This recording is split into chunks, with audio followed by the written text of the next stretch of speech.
like you to just take a moment and have a look at this picture.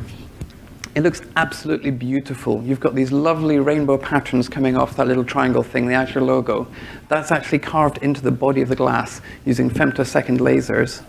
And the little blue dots above it are tracks of data, many, many, many bits of data encoded in each of these dots through the physical volume of the glass. So today, I'll give you a quick tour of how we got to here, a little bit of a background on some of the other systems that I've been involved in, and how we decided that this was a good way forwards. So you've probably seen charts like this many times before. I haven't even bothered giving you the numbers on the axes. We have a lot of data. More and more data is generated. But the problem is that it costs a lot of money to store this data. So we can't afford to store all the data we would like to. And so really, with all of the projects that I've been involved in recently, what we've been doing is trying to reduce the cost of ownership of data so that we can get two different kinds of value from that. The first is kind of the obvious one. We can store more stuff. The second one is slightly more subtle, and it's that we can afford to keep data we already have for longer before we delete it. And so that's the second kind of value that we can generate. So when I say data, really, I'm thinking specifically of archival grade data. We've heard great talks about high-speed SSDs and NVMe and so on. I'm looking at entirely the opposite end of the spectrum here, stone-cold data, data that would make tape look quite warm. So this is archival data, and to put a number on it, I'm thinking of an access rate of somewhere below a gigabit a second per petabyte stored. I think that's roughly where we see archive data is coming in. So this is a chart I quite like to show because it illustrates nicely the various technology options that we have today for storing our data. The bubbles are the technologies, and the axes are latency on the x-axis, and the data temperature that that technology is suitable for on the y-axis. So at the top left, you've got SSDs, which are rather expensive, but are a good fit for these very hot workloads. In the middle, you have various grades of hard drive, either performance hard drives or the much more popular nearline drives that are capacity optimized for lowest dollars per gig. And then right at the far end of the spectrum, you have tape, which has got excellent economics for bulk data, but unfortunately, we're looking at minutes to hours to access that data. So there's a trade-off between the workloads that you can support and the access latency. Now, notice there's actually quite a gap between what you can do with disks and what you can do with tape. So we initially looked at this gap and decided, well, what is it that we can do to fit in that space? And I'm going to give you a little bit of history about what the group that I come from, the Systems and Networking group in Cambridge, has been doing around these areas to fill those gaps. So initially, we started some of our storage research around 2007, doing some work on a technique that we called write offloading, where we realized that the speed of disks and the speed of networks had come to an inflection point where it was now cheaper to take a write request, send it across the network, and sync it to a remote disk within the rack. That was cheaper than going to your local disk if your local disk was contended. And so we built a system that allowed us to do this, to create artificially low load at particular disks in our rack so that we could then spin them down and get some power savings for that. And this was done in the context of RAID arrays.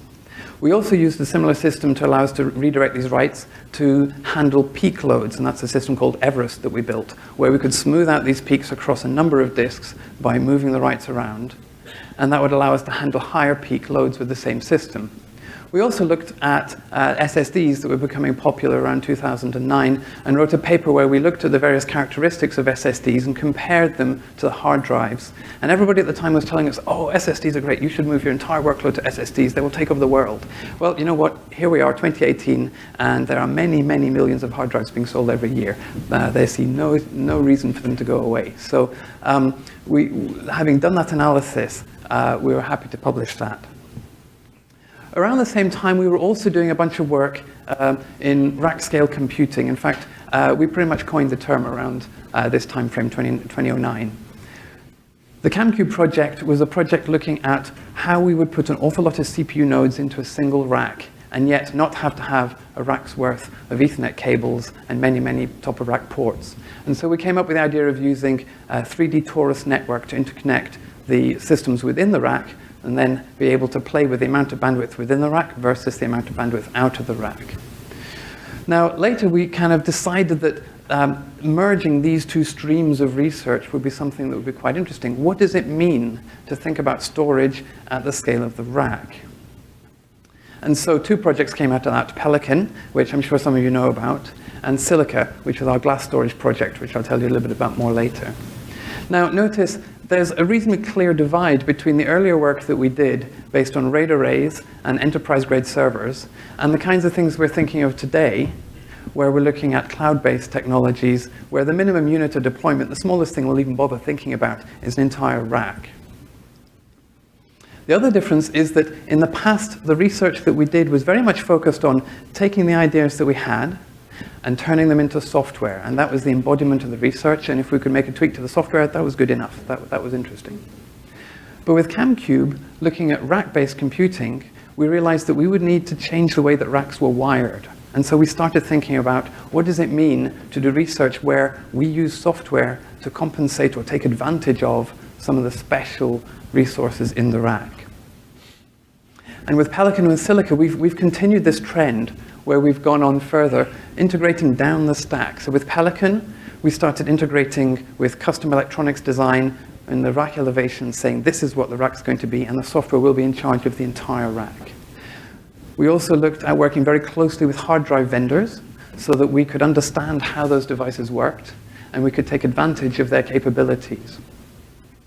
And then in the context of the Silica project, we've gone even lower to include basic physics, and we've now in fact hired some physicists to work with us so that we can understand the capabilities of the media, the glass, what we can do with it. And so now we're able to build these systems where we do these very large integrated co-designs where we consider the architecture of the system, the software at the top, through to the hardware components, the electronics, the mechanics, and the basic physics of the media behind it, all as one unified set of innovation. And I think that's one of the great skills of doing research in this multidisciplinary environment that we've managed to build over the number of years at Cambridge. So today I'm going to focus on two of those projects, Pelican and Silica. Pelican to give you a bit of context on where we are on cold storage, and Silica because that's the exciting stuff you've all come to hear about. So first of all, Pelican. So Pelican was a low-cost, is a low-cost hard drive-based archive system. So by that I mean we're targeting specifically cold workloads, and we're trying to build the cheapest possible system to store those cold workloads in a data center setting. So Pelican sits firmly in this particular part of the technology space. It's faster than tape, but it's lower cost than even capacity hard drives. So what is a Pelican? Well, it's two servers, and we take their PCI buses and we stretch them out across the entire rack to connect together 1152 standard 3.5-inch SATA hard drives. The cooling for the rack is vertical, not front to back as you would normally imagine, which means the entire rack is a single deployable unit. You can't service individual bits of it. The whole thing is one single unit. That's, the cooling being vertical is a good thing because if you think about the physics of the situation, warm air rises. This is the way the air wants to go. So it doesn't take very many fans to move the air around the system. So you build a system with very few fans. In fact, these 1152 drives are cooled by only 3 fans. Now, if you think of any other enclosure-based system, that's a ridiculously low number of fans to have in the system. So we have a number of constraints on the resources. I've talked about cooling, but power also goes in a different direction. It goes vertically in these trays that you can see in the system. And so we need to manage these constraints on how many drives we can spin in a power domain and how many drives we can spin in a cooling domain. All of that needs to be managed by software, and the software needs to have a holistic picture of what's going on in the rack. So you can't manage this as just individual little horizontal 4U high storage sledges. You must manage this as a single unit. And so we built the software to do that. And that allowed us to take a huge amount of cost out of the system because there's basically nothing in this rack other than the hard drives and the bare minimum equipment to connect them into the data center network in a useful way. So whenever I give a talk on Pelican, there's always a handful of questions come up. One of them is, well, all these spin-ups and spin-downs on the disks, doesn't that ruin the lifetime of the disks? What does that do to your latency and performance numbers? So we work closely with drive vendors on these 2 points, and I can show you a small number of results on what that does to disks. And if you want more, then have a look at the published literature on Pelican, where you can see detailed analysis of that. The other thing we noticed was that having 2 servers connected to all of these disks, the reason we have 2 servers there is because you don't really want to have all of those disks behind one single server, because that gives you a single point of failure. And you don't want to be able, you don't want to lose access to all that service if you, all that storage if you lose the server. So we designed the system to allow us to migrate disks between the 2 servers so that we would always have access to our data, regardless of which of the servers was up. Maybe one server was down for monthly patching or something. So let me talk a little bit about archive drives. I'm showing you here a couple of pictures, one from Western Digital, one from Seagate. My point is that all of the main hard drive vendors offer archive hard drives. They are hard drives optimized to reduce cost. And the flip side is that they are not necessarily rated for 24/7 operation, which means if you try and use these drives in a standard RAID array, they will fail far faster than you would expect them to. So the only way you can consume these sorts of drives is in a Pelican-style system, where you use the software to carefully manage the workload that those drives see. So they're targeting specifically the cold workloads. And in fact, there's a quote from the Western Digital data sheet for one of the drives saying, it's write once, read rarely, if almost never. Now, you can think of workload along a number of axes. Terabytes per year is a good way of thinking about it. So that really gives you a handle on the lifetime of the drive. The lifetime is also affected by things like the number of power on hours, how many hours is the drive turned on but not necessarily doing anything. It's affected by the terabytes transferred, as I've said, and also the spin-up, spin-down cycles. So we benchmarked a number of drives from different vendors. This table, I'm showing you the vendors are the alphabetic letters A, B, C. We worked with 3 different vendors. And the numbers are particular products from those vendors. They are anonymized for obvious reasons. We looked at PMR drives, we looked at SMR drives, hostware SMR, and autonomous SMR. And you can see that there's a variety of spin-up times from these different drives. So looking at the CDFs of these particular drives that we benchmarked, I'm showing you on the x-axis the spin-up time in seconds, and on the y-axis a CDF of how long we expect that population of drives to spin up. And there's really 2 key takeaways I'd like you to take from this chart. One is that these distributions are nice and tight. There's not a huge spread, and that's good because we want predictable spin-up times. The other is there's actually quite a large variation from manufacturer to manufacturer, and even from firmware revisions within a particular specific hardware platform from a single manufacturer. So some drives are spinning up in about 6 seconds, some a little over 10 seconds. That's quite a wide spread. In particular, if you look at the blue one with circles, that's B3 V2. That's manufacturer B, drive 3, version 2 of the firmware. B3 V1 is in gray. That's the same drive, but a different firmware load. You'll notice that's nearer 9 seconds. So you're going from 6 seconds to 9 seconds for just a firmware change. So what's going on there then? Well, if you look at those drives, I've kept the colors the same, but if you look at the drives over time and the power they draw while they spin up, the left-hand side of the chart is a spin-up happening. You can see the current being drawn on the y-axis, time on the x-axis. The little up arrows here in color show you the point at which that particular drive completed its spin-up. And then the drives are quiescent for a while, and at time 18, we then send them a spin-down command, and there are down arrows showing when the spin-down is complete. Notice some of the drives, you send them a spin-down command, they still burn power for some time, in some cases several seconds before they spin down. And what was happening with these B3 V1 and V2 drives? Well, B3 V1 is here. Power draw goes up to a little under 15 watts, and then it drops. Whereas B3 V2 is up here. And this is why you're getting a faster spin-up, because B3 V2 is drawing far more power at the start, getting to its target RPM quicker, and then completing the spin-up. And that's entirely under software control in the firmware on the drives, which is why that sort of illustrates my point as to why we need to work closely with the drive vendors to get drives that are suitable for the systems that we build. So to remind you, Pelican fits in this particular space. The conclusion of the Pelican project was that we found the archive drives were useful, assuming that we were able to manage our workloads to the drives, and we are. We did a long-term study of drive reliability, and we published that elsewhere.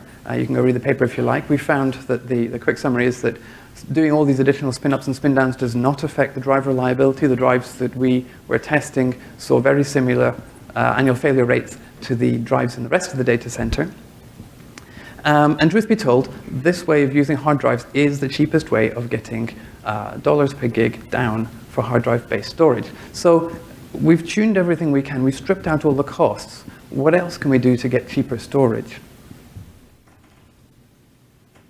Well, let's think about what we've got on the cards in terms of all of the media that we could play with. There's magnetic media, and here I'm looking at disk and tape. And we've got optical media. So disks use magnetic domains somewhere around 10 nanometers in size. The optical disks are much larger because they're typically operating somewhere around wavelengths, either a visible light or for Blu-ray disks towards the blue end of the spectrum. But ultimately, they are much larger feature sizes. And Blu-ray disks have got anything from sort of 4 to 8 layers. The data is held in the surface in a rather complicated structure of polycarbonate backing, thin layers, glue sandwiches. And the data is held on the surface of the disk, or very close to the surface on the disk. But really, the problem is that all of these technologies were designed before megascale data centers were around, and none of them have really been designed from the ground up to suit our needs. So I have a few examples here. So this is a hard drive, no surprises there. But I want to walk you through a few characteristics. There's a PCB on the back, right? Hard drives, every hard drive comes with a read head, a write head, some media, and a PCB, a little bit of cache RAM in here. That's a single package. It's a non-negotiable unit. You buy everything, you get the same ratios of read and write, I/O bandwidth, and capacity. You can't change that after you deploy it. We would quite like to be able to change those ratios, but we can't. Tapes, and here I've got an example of a tape. Tapes are great. I love tapes.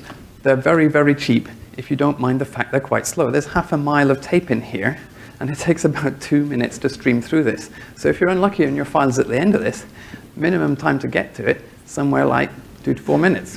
That's best case when there's nothing else in the system, but the way to get good costs with the tape system is to run them with very deep queues, and so there will be other stuff in the system. So you're not going to see 4 minutes to get stuff back from this. You're going to see hours to get stuff back from this. So like tape, like the economics, not sure I like the latency.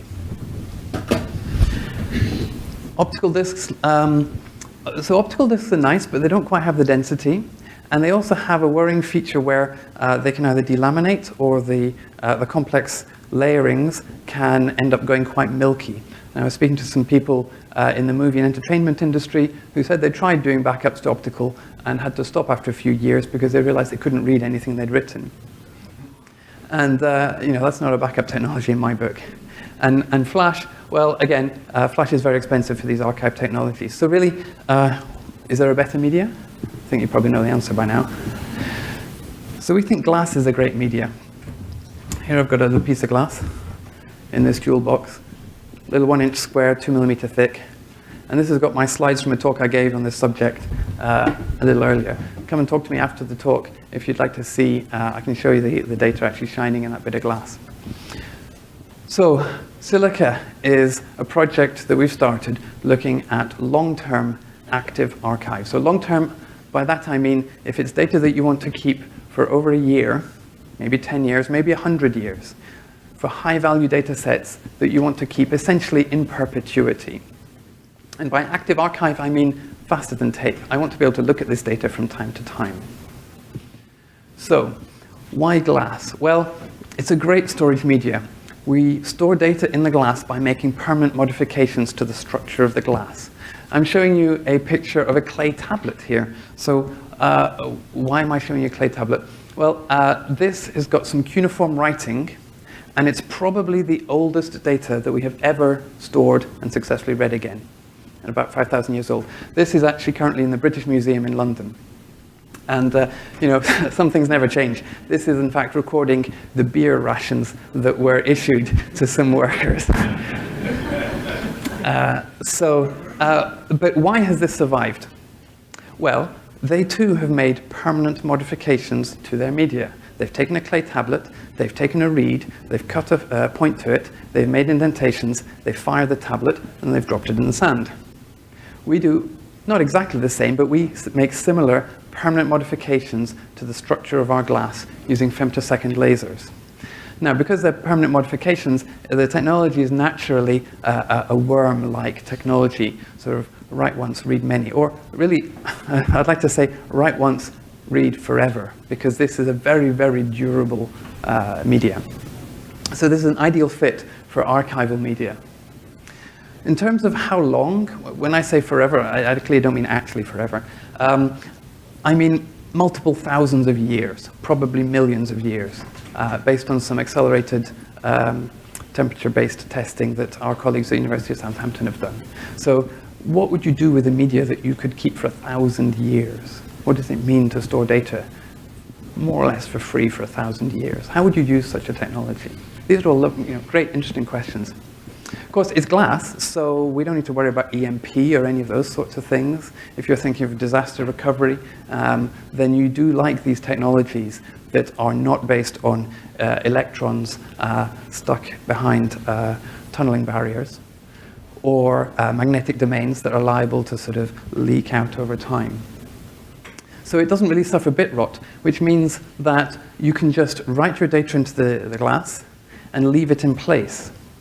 I know of many people who run tape systems who realize that once the data is in the tape system, that's fine for 5, let's say 10 years, but at some point that tape system reaches end of life and you need to buy the next generation, read out your entire archive, and write it down to the next generation of technology. And that's a non-trivial cost, both in terms of the time it takes to do that, the amount of data you're going to move, and as we store more and more data, it's a pyramid. There's a small amount of data that we touch day to day, but there's a huge amount of data that's the archival data that we're talking about here.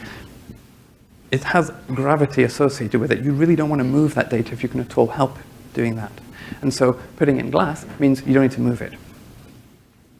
It's also very cheap. It turns out glass, well, it's just melted sand. So this is actually, at the end of the day, very, very cheap media. And unlike a tape, we can seek around this media. So really, glass gives us an opportunity, the permission to re-examine a huge number of assumptions that we've had in the past around storage technologies. So what do I mean concretely by this? Well, for example, let's think about what it means to disaggregate the write capability, the storage media, and the read capability. I've already pointed out in hard drives, when you buy a hard drive, you're buying all three of those things in one go at a particular price point. However, yes? Can you give a number, like cents per terabyte or gigabyte to go with your price is cheap? No, not at this stage.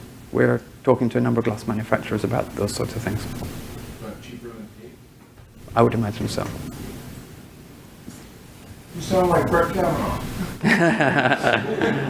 I'm not sure that's a good comparison. So the nice thing about having media that's disaggregated from the read and the write head is that you can have a write system based on femtosecond lasers. You can then take your glass out of that, put it into a library system, think sort of tape library type thing, and then you can take it out of that and put it into a read system. And now you can scale that separately. You can decide how big to make your library area and choose the capacity that you need. You can choose the amount of write bandwidth that you provision by how many write heads you have, and you can change the amount of read that you have. And so over time, as your access patterns change, you can change your infrastructure to match. So why is glass now a feasible storage medium when it wasn't previously? Well, what's happened is that we are now able to take control of femtosecond lasers and use them. I'm showing you here two scan electron microscope. No, I'm not. I'm showing you two ordinary optical microscope pictures of, on the left, little spots of written glass using a picosecond laser. So a picosecond, the pulses are 10 to the minus 12 seconds. So quite short, but they're still delivering quite a lot of energy into the glass. And you can see there are these nasty black cracking lines that you can see there. This is no good for storing data. This is just too noisy. On the right, you've got a much cleaner picture where you're seeing these tiny little dots precisely placed, nicely aligned on a grid. And that was written using a femtosecond laser, 10 to the minus 15 seconds for the pulses. And so using these high-speed lasers, we are now in a position to control the energy that's being delivered into the glass and to form these voxels, as we call them, to encode the data. So how do we actually do the writing? Well, we use one of these femtosecond lasers. We use the beam, focus it into the bulk of the material, and at the beam focus, when a pulse fires through a nonlinear multiphoton absorption mechanism, we get a voxel forming in the three-dimensional space in the glass that happens to be in focus.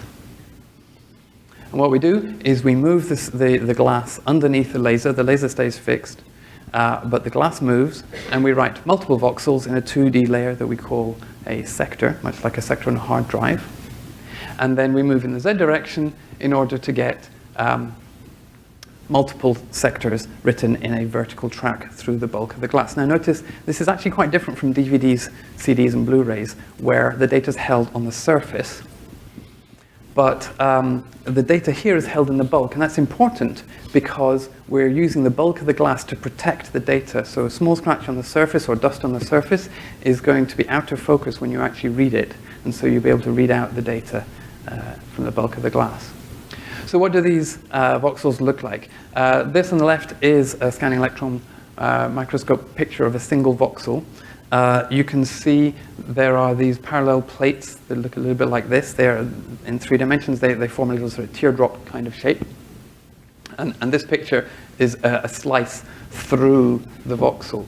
And it turns out that the angle of these plates depends on the polarization of the laser light that was used to make the voxel. And so if we can control the polarization, then we can control the angle of these plates. And so this is why we sometimes call this a 5-dimensional storage system, because we have the standard 3 dimensions of X, Y, Z of where we choose to place the voxel. We've got the direction from the polarization of the laser light to give us an angle. And we've got the amount of the size of this modification. You can think of the size of the teardrop giving us a 5th dimension, which is the retardance. And so that gives us our 5-dimensional. Now, you'll notice this is automatically a multi-bit scheme, a multi-level scheme, where depending on how many angles you can discriminate, you can encode multiple bits in the angles. So what does writing look like? Well, here I've got a picture of... No, I haven't. Hang on. I'm just trying to get the video to play here. There we go. Okay, so this is mounting a camera looking directly down. The laser is pointing kind of into the screen, and you're seeing occasional flashes of laser light. That happens when the shutter of the camera is open while the laser happens to be firing. You see a little flash. And we've got the glass moving under the layer, under the laser. And we're putting down these little dots under computer control. And so this video has actually been slowed down a huge amount because otherwise you wouldn't be able to see the stage move. And we kind of joke in the lab that this is probably the world's most expensive dot matrix printer. So the next video I'd like to show you is how we read the voxels. So we use standard microscopy techniques to read out the polarization of these voxels. And so in this video, if I can get it to go. There we go. So you can see the picture of the microscope on the right, and here, this is the view that you can see from the microscope. You can see these 2-dimensional sectors with tiny little dots in them representing the voxels. We can also focus the microscope through different layers in the glass, and that's how we read out multiple layers that are stacked on top of each other.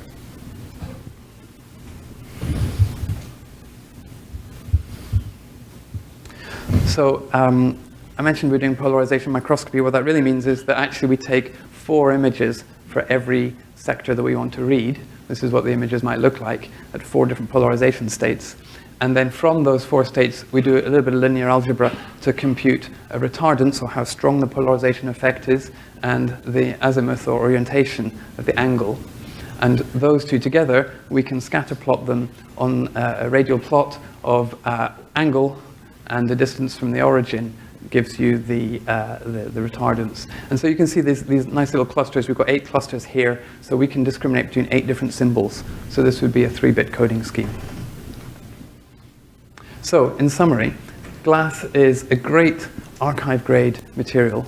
It's got worm properties that we think are very important. It's seekable, unlike tape. It's quite cheap, and it has amazingly long lifetime. And so I think that glass is an excellent material for this kind of workload. Thank you. Are you able to say something?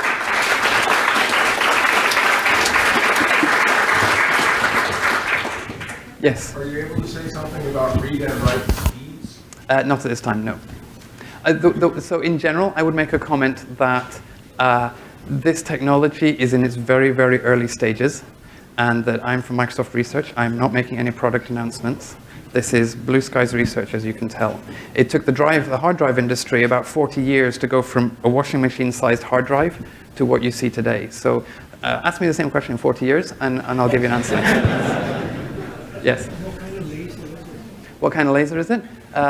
Again, I don't want to say too much. Femtosecond pulsed laser. Sorry? I'm not actually sure. I'm not the physicist on the project. I'm the storage guy.